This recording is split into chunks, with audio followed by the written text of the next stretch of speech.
মার্কিন যুক্তরাষ্ট্রের charge d'affaires Tracy Ann Jacobson 29 December ঢাকায় রাষ্ট্রীয় অতিথি ভবন যমুনায় অন্তর্বর্তী সরকারের প্রধান উপদেষ্টা অধ্যাপক মোহাম্মদ ইউনূসের সঙ্গে বিদায়ী সাক্ষাৎ করেছেন। সাক্ষাতে আগামী ফেব্রুয়ারিতে অনুষ্ঠেয় জাতীয় সংসদ নির্বাচন ও গণভোট, বাণিজ্য, বেসামরিক বিমান চলাচল, অন্তর্বর্তী সরকারের নেওয়া শ্রম সংস্কার এবং দুই দেশের সামগ্রিক দ্বিপক্ষীয় সম্পর্ক নিয়ে আলোচনা করা হয়।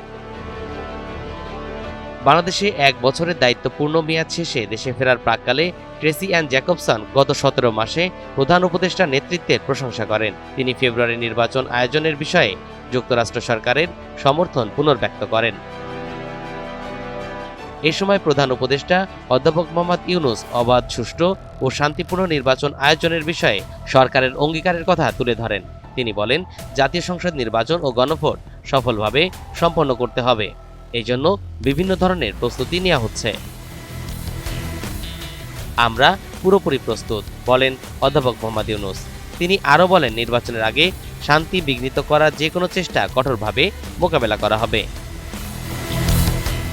অন্তর্বর্তী সরকারের নেওয়া সংস্কার উদ্যোগের প্রশংসা করে মার্কিন চার্জ দ্য অ্যাফেয়ার্স বিশেষভাবে নতুন শ্রম আইনকে অসাধারণ ও ব্যতিক্রমী বলে উল্লেখ করেন।